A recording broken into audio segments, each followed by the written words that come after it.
where the soldiers could be walking back and forth on guard, because we have the sea out here, and they thought you don't need to have these basic walls when you're facing the sea. But then came Sophie. Sophie was a princess, as we talked about, and she loved big parties. She loved beautiful dresses. And the ballroom, which we're going to see in a minute, is there. And Frederick actually built this magnificent ballroom for Sophie because he knew that she loved dancing and parties. And it commanded great respect among all European princes that Frederick built this magnificent ballroom for his woman. Now, Sophie lived there. So when when there was a party, she had to go either through all three wings, or she had to cross the courtyard with all the pigs, with a very fancy dress, and that just wouldn't do. Sophie knew who she was, and that wasn't good enough. So she wrote a letter to Frederick saying that until he had built her a gallery fitting for a queen, she would lock her bedroom door and refuse to perform her wifely duties. Now, Kronborg was built in about 11 years. This wing took 11 months to build. So Frederick, he sped up things a bit because that was the thing that really hurt. Ouch. He loved his queen, he adored her. And just to make her even more pleased, the floor is in the same pattern as we know it was then. And then he painted it in bright yellow and bright blue stripes. And the walls was clad in wool, dyed wool, in bright red or almost shocking pink. Imagine that. And Sophie, she loved it. And I can guarantee you that she never ever locked her bedroom door again. Frederick, he did a very, very good job. The painting here, they were originally intended for the ballroom after the fire. Before that, there were these tapestries which we're going to see, they were hung on the wall. These were meant for the ballroom. But they were never finished, a series of paintings, and then the Swedes came in 1658 and they stole the paintings. We have 3 of those have been handed back from Sweden. This one, some Danish seamen actually captured out on the sea out here from a Swedish ship. So that was the only one we had that survived. And you can see they were really made for a different cut. They were made for the ceiling. You can see they have cut all around here to fit in the ceiling. And as you can see, the painting is quite different here than it is here. This is reconstructed later on. Now let's go to Sophie's ballroom.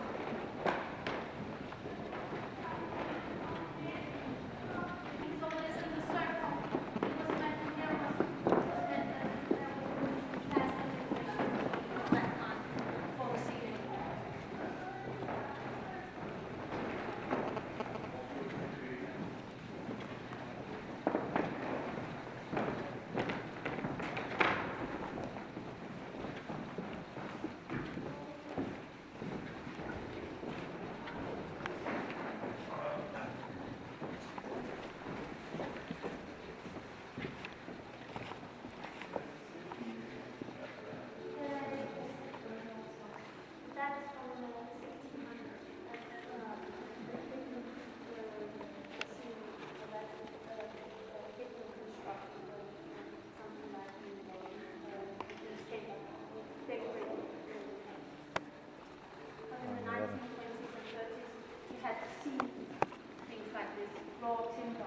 Beautiful. So there would have been some plaster ceilings over this in the 1600s, that's after the fire. Now this is Sophie's ballroom. As you can see, Frederick really must have loved her. It is 12 meters wide and 62 meters long. It's actually longer than a soccer field. Now this is what Kronborg really was famous for. The wild parties that were going on here, and it would go on for weeks. Drinking, eating, dancing, celebrating for weeks. In Europe, Kronborg was known as the party palace. This is where all the royals in Europe and all the nobles in Europe wanted to be seen partying. And we forget that today because Denmark is a small country, but Denmark really was a superpower at that time. Let me try to describe how it would have looked at one of these parties. You have to imagine hundreds of candlelights. Over these two doors would have been a balcony with musicians. Where we stand here would have been a stage, or musicians, acrobats performing here. Long two rows or several rows of tables. At the far end there was a great table canopy, which we're going to see, where the queen and king would be sitting underneath. Along all the walls on this side would have been these great tapestries of Danish kings, which we're going to see in a minute. They would have covered the windows. Over here, they would have covered the walls and gone into the window niches, so the windows would be clear. There would have been low benches all along the wall, where you could sit and rest your legs between the dances.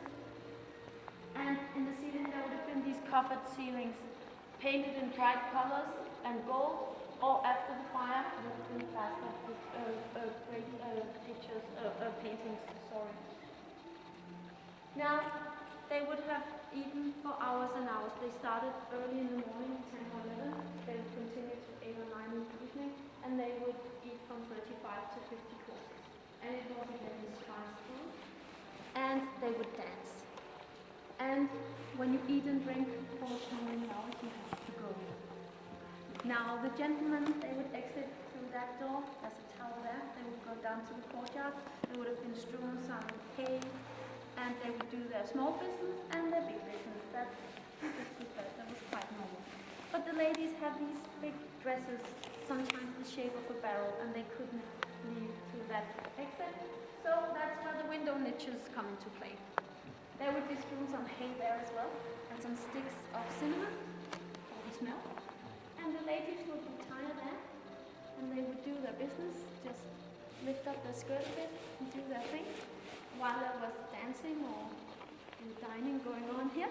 And they would pull down, and they would just go back and party on. And that was quite normal. And just imagine there could be up to 600 to 600 guests here.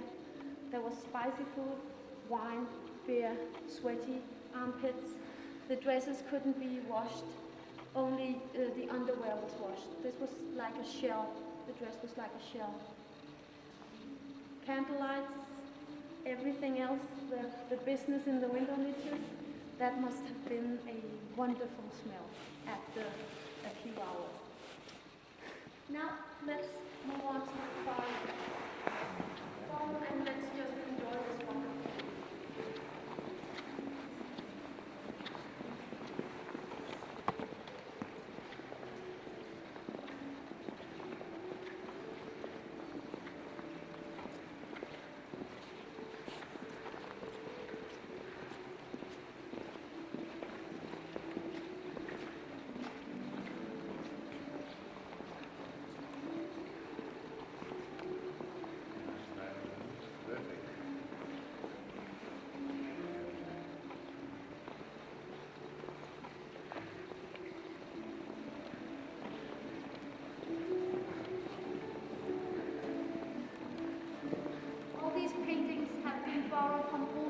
Castle in Copenhagen, that's where the crown jewels are exhibited.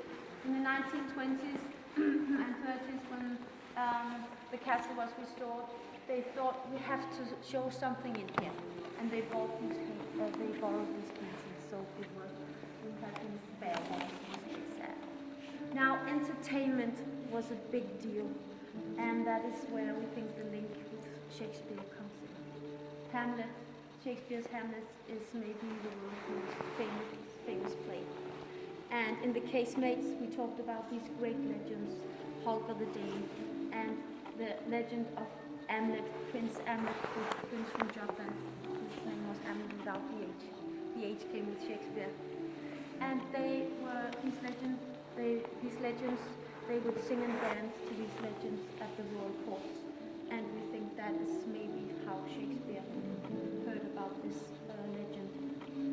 There there were a lot of actors, dancers, acrobats at these parties. It was quite important. A lot of these actors came from England, from London, and some of these actors were best friends of Mr. Shakespeare. One is called William Kemp. He was employed here at Kronborg for 2 years, and he must have returned to London. He became a member of the Chamberlain's Men, and they must have talked about these wild parties. And there was a thing called a salute, a gun salute, where the king would lift his glass. In that tower were trumpeters. Oh, sorry, there would be some drummers here. When the king lifted his glass, there were some drummers here. They gave a signal to the trumpeters. The trumpeters gave a signal to the cannons outside, and the cannons would be fired so that they could hear in all of Zealand and in Sweden that there was a party in Denmark. And this gun salute also is in Shakespeare's Hamlet. A lot of things that went on here at Kronborg are in Shakespeare's Hamlet. And Kemp, who was the best friend of Shakespeare, must have gone back to London, told him about these wild parties. And you have the Prince of Jutland, Denmark. You have Kronborg, which was the most powerful and impressive castle in Northern Europe. And maybe it wasn't such a stretch to marry the two. We don't know if Shakespeare ever was here, but he certainly have heard about it. And it's the best PR Kronborg could ever get, that Hamlet chose to place his play here. Now, in the 1750s, when Kronborg lost its importance as a royal castle, this was made into a barrack, army barrack, the whole castle, and the soldiers would sleep here. This was the soldiers' sleeping quarters. This ballroom was divided into two. And for entertainment, the soldiers started doing these Shakespeare plays. One of them, obviously, is Hamlet. And it became a tradition, and we continue that tradition today. Every August we have Hamlet Shakespeare or Hamlet plays here at Kronborg. And we have had some very, very famous English actors playing Hamlet and Ophelia. We've had Laurence Olivier, Sir Laurence Olivier and Vivian Leigh. We've had Richard Burton and Elizabeth Taylor. We've had Kenneth Branagh, Alec Guinness, and a few years ago we had a young English actor called Jude Law, a major heartthrob, and it was to the undivided pleasure of the female employees that Mr. Law, he strutted around the courtyard in next to nothing in the middle of the summer. It really is a fond memory for a lot of the female employees. And obviously these actors get these $1 million fees for doing movies, but when they do Hamlet here at Kronborg, they get next to nothing because it's a very prestigious thing to be doing Hamlet here at Kronborg, so they're willing to take a drastic pay cut. Now, we have just before we leave, would like to see how the ballroom would have looked like. If you can see it. You have the tapestries of Danish kings and queens here on the walls. You have the coffered ceiling. You have the benches. And of course the music. And what they would always start these parties with was a procession dance called a pavane. It was a dance, pavaner in French means to carry yourself or to show off. And that is exactly what you did. It was the first dance. You could dance it in chain, or you could dance it in pairs, but the focus or the main aim of this dance was to check everyone else out and to be checked out yourself. What were people wearing? How did they carry themselves? Who were present? And it was they were very heavily laced on the upper part of the body, the men and the women. And thus the dance would be from the knee and down, almost like river dance today. So everything would be like this, or like this, and they would be very upright in the upper body. And that is what it would have looked like. Now these tapestries we're going to see in the next room.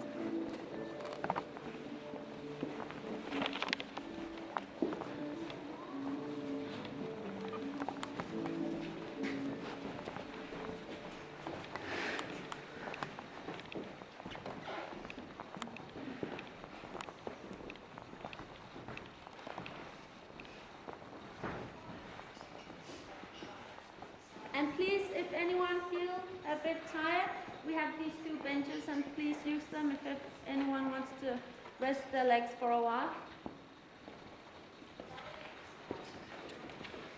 Now these are the tapestries that Kronborg was famous for.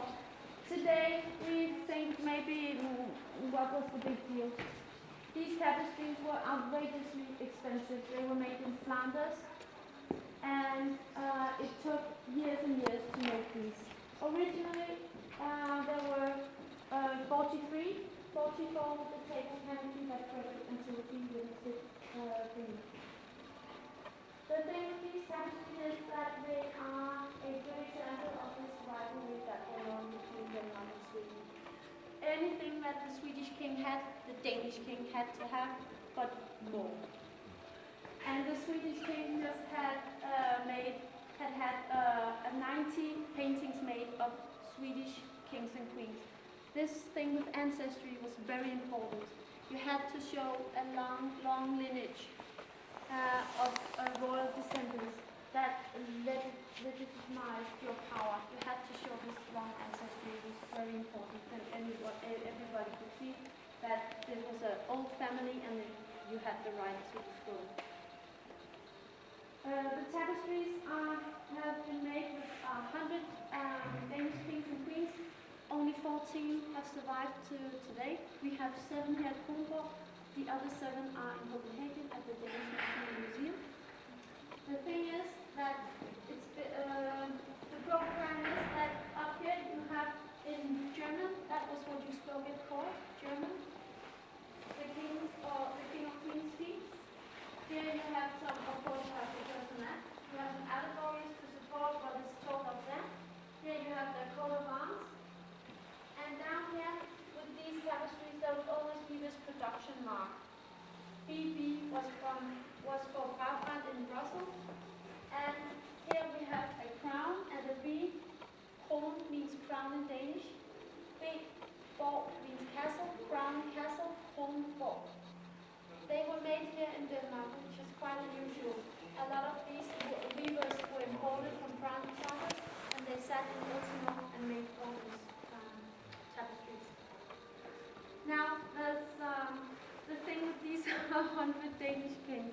It's quite funny because today, even with Queen Margrethe I, our present queen, we only have 40-something regions. So how do you get 100? Frederick, he didn't care. He said to his scholars, I don't care where you get the 100 kings and queens from. I don't care how you get them, I just want them. So they went to the Bible, they went to classical stories, and they found these 100 kings and queens. Some of them were almost fabled creatures, but he got his 100 kings and queens. And they would be hung in the ballroom, so every crowned head in Europe could see Frederick's long lineage when they partied in the ballroom. There are a lot of stories about these tapestries. We cannot go into them all, otherwise you had to bring your sleeping bags. But I do have one that I really like, and it's about Mr. Abel, King Abel. He was king, in 1250 to 52. That means the early medieval times in Denmark. Abel killed his brother, who was a king, to become king himself. And that made Abel paranoid. It's said that he never ever after that turned his back on anyone. And it is a capital offense to kill a king, especially when you're a king yourself. So Frederick never ever would let anyone forget this. So he asked the weavers to do a trick with the weaving technique so that no matter where you are in the room, Abel's eyes will follow you. So if you will indulge me, we start here and you pass Abel, fix your eyes on his. There's something with the legs as well, they will also shift size, but keep your eyes on Abel's eyes and you will see that his eyes, murderous eyes, will follow you no matter where you go.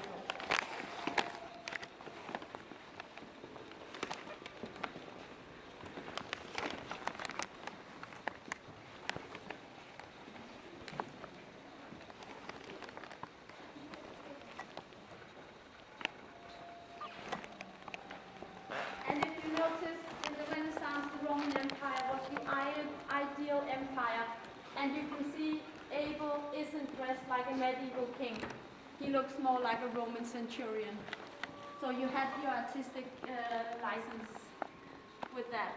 Now the table canopy and the tapestries are made at the same time, the 1570s. And look at the difference. This is much more vivid in the colors. These are very, very faded. They have been hung on the walls for 500 years. This one, again, we have the horrible Swedes in the lead character. They stole this as well in 1658. It was tucked away in a chest, but they found it. They brought it to Sweden, and when they came home, they wanted to hang it on the wall, and then they discovered these two horrible things. The Danish flag. And you don't hang something with your arch enemy's symbol on it. So it was tucked away, forgotten for hundreds of years. It was found and is now exhibited in Stockholm at the National Museum. We have borrowed it for 4 years because they're doing some redecorating with that. It is theirs now, we will never get it back, but this will give you an idea of how splendid they were. Obviously this is faded as well, but the colors were bright, bright, bright, just like Sophie's Gallery, almost hurting your eyes. And here are woven gold and silver threads into the tapestry, and it gives you an idea of how splendid it really was. This is only the second table canopy in the world to survive from the Renaissance. All other table canopies from the Renaissance has been lost, and every king and queen had one of these. So thank you for the Swedes, just for once. Now let's go on to the last one.